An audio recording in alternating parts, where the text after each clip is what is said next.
There is a back and forth over who is responsible. The IDF is saying, we did not do this, and they are citing evidence, drone footage. We saw a little bit there. We're starting to get the first daylight pictures. You're looking at them right now of this parking lot with these burned out cars.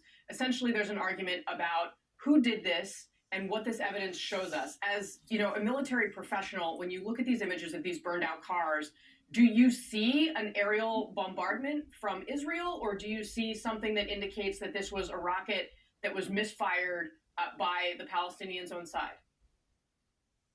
Yeah, Casey, good morning. It's one of those things where you have to look at several different factors here. So these photographs, these video images are one aspect of it. And when you look at them, it seems more consistent with either a blast on the ground or some other type of ordnance instead of the type of ordnance that would have been fired by an Israeli fighter plane. Now, having said that, there are certain possibilities to look at. So when you're trying to determine whether somebody is responsible or not, and one of the key things is a very simple one: was an Israeli airplane flying in the area where it could have launched a missile to attack the hospital? Is that possible? And then after that question is answered, then you go, did that happen? Let's say the answer was yes. Then you ask, did that happen? Is there indication that munition was fired at that particular point in time and at that particular target? And then you also look at some other things. For example,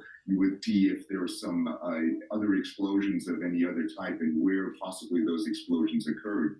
There are certain things that would indicate that there might have been a misfired rocket, and that misfired rocket, which is something that the Israelis are alleging, there would be a heat signature associated with that, and you would have to go back using what is known as measurement and signatures intelligence to determine whether or not there was that kind of a thermal signature that would be consistent with a misfired rocket. So those would be some of the factors that you would use in addition to the type of damage that you see in these videos, whether or not that would be consistent with a certain type of munition or the debris of a falling rocket or a stationary explosive that was already on the ground that somehow exploded at that point. Right. So let's also discuss a little bit about what the actual capabilities are and sort of the fact that there is an element of magnitude that would be associated with an Israeli bomb. Essentially, the Israelis are looking at this and saying, like, there's no crater in the ground. Like, if we had dropped a bomb, there would be a massive crater here. The rockets that Hamas has obviously are much less powerful. When you look at these images, who do you believe? Yeah, so if you don't see a crater, chances are there's no aerial bomb, and that's exactly right from the Israeli standpoint. So the crater argument is a convincing one. The other thing to look at is what kind of structural damage is there around this area. And you see the buildings are basically intact. A lot of the people seem to have been killed by the fragmentation from the blast and the actual blast as it moves out from the actual point of impact. So this is, obviously it was a horrible situation, but clearly what we're seeing right now does not seem to be consistent with an aerial launch of a munition that would then have resulted in an explosion down on the ground. Right. Of course, the reality, though, what happened here, and what the Israelis are telling us at this point is that they are also picking up chatter. They claim that they have heard chatter via intelligence sources that the Islamic Jihad was aware that they had misfired this rocket, and that very quickly after realizing that, they put out this information about who was responsible for the strike.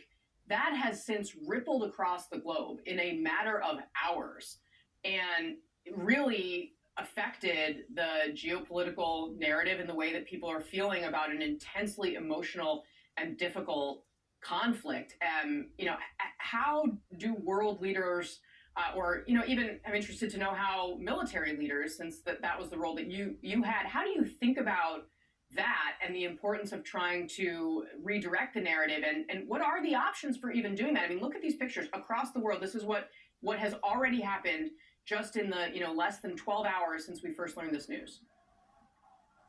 Yeah, it's really difficult. This is one of the most difficult problems. So the first thing you have to do is you have to get the facts out, the actual facts as you know them. And this is a very difficult problem, especially when you're dealing with intelligence sources and methods, because once you start revealing the information that you have, let's say it's a signals intelligence intercept, which is what the Israelis are talking about, of the chatter from the Islamic Jihad in Gaza, that then reveals, of course, that they are intercepting that particular line of communication. But in this particular case, it's sometimes better, and this case is certainly better, to reveal that information and actually say this is what they said at this particular point in time.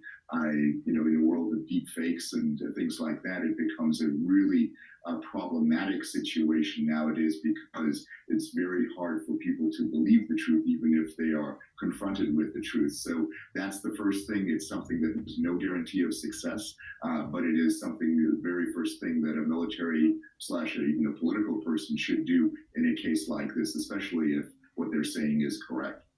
Yeah, just an unbelievably complicated and difficult world that we live in now. CNN military analyst, retired Colonel Cedric Leighton, thank you as always, my friend. It's wonderful to have you. You bet, Case. Always good to be with you.